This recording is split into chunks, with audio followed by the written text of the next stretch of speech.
Your desire will give you direction, not frustration, and you'll build something amazing. Hey, everybody. My name is Dr. Martin Williams, and I help people discover, develop, and deploy who they are in this real world without losing themselves. You're so welcome to be here. Your desire builds what's going to happen in the future. Desire isn't just passion.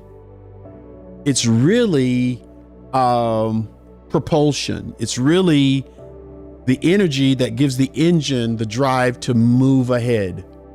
It builds as it moves. I mean, I really like this subject because I'm seeing it in my life, and I'm seeing it in the life of people that I mentor, and I'm seeing it in the lives of people that I don't even know, people who I follow, and I'm seeing their desire build, terraform right in front of them. It's making things happen. It's introducing people to them. It's bringing opportunities to them that they never knew were there. Desire builds the future. It builds your future. You have to tap into this. Because people who don't tap into it, they're living a sad life. And that can't be you, because you're a king. I'm the Dreamkeeper, and my job is to make kings.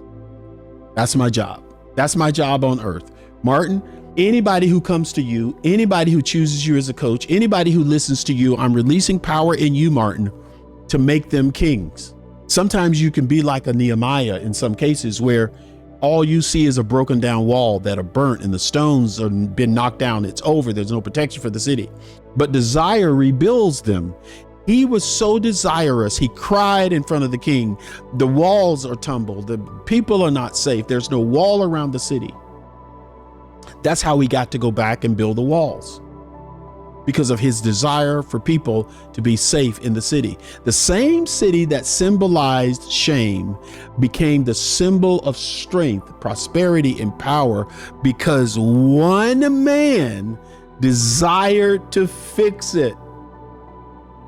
One man desired to fix it. You could be like a little Nehemiah. Nobody knows you.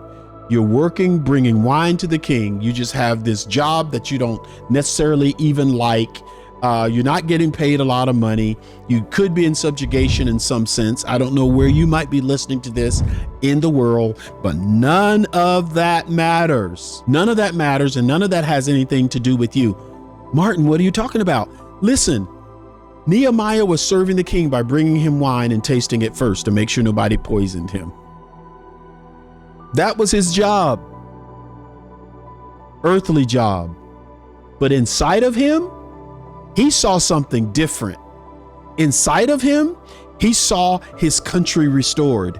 Inside of him, he saw the wall around the city that would protect them. Inside of him, he saw the temple being rebuilt.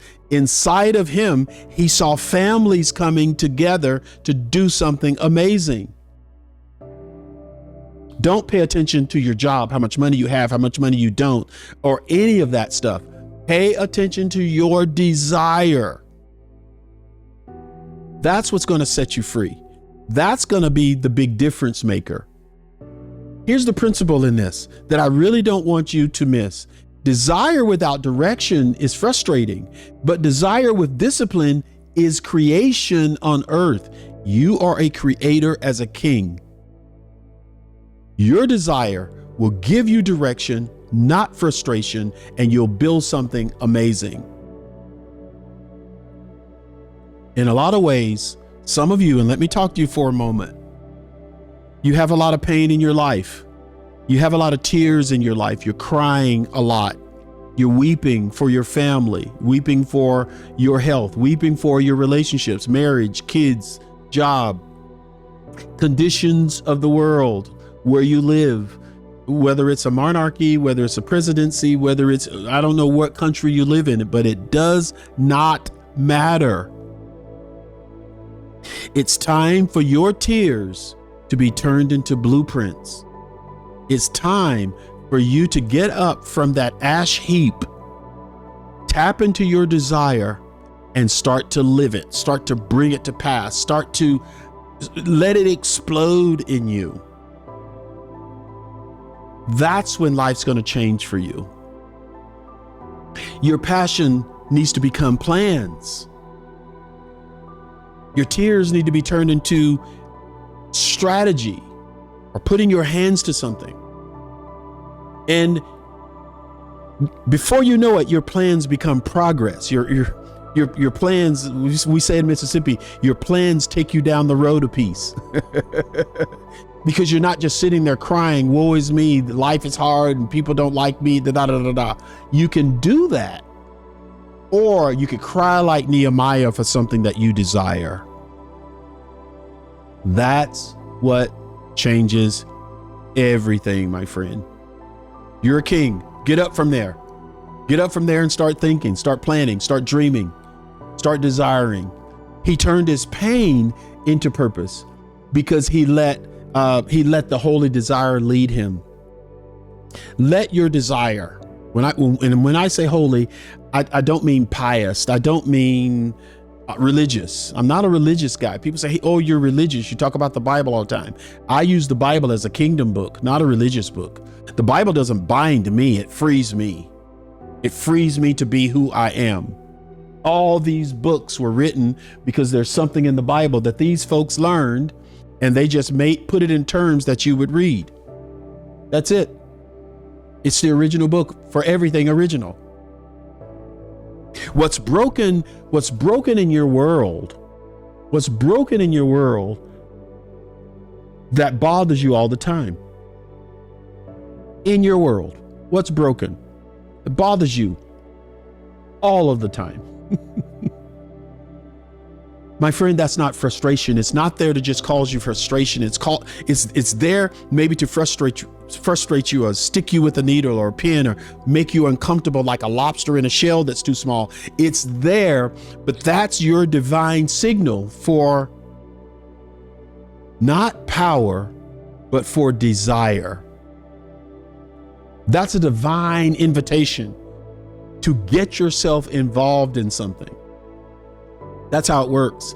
God often hides your next assignment in what annoys you, what really upsets you, what really makes you mad, what really makes you frustrated is pointing to your assignment. The thing you can't ignore is the thing you were called to restore.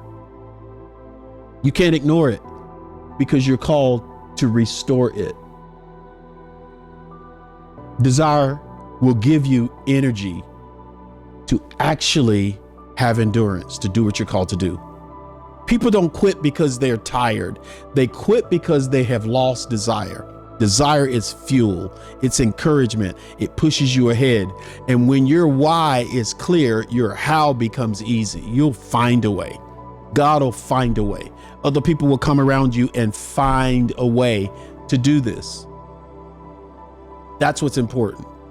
So here's an exercise I want you to use. Write this sentence in your notes. The sentence right now I'm getting ready to give you, write it in your notes. The wall I'm called to rebuild is blank. If Nehemiah rebuilt a wall, what's the wall I'm called to rebuild? So the sentence is, the wall I'm called to rebuild is, and fill in the blank. Now fill it in with your family, your finances, your call, your business, your generation, whatever that looks like.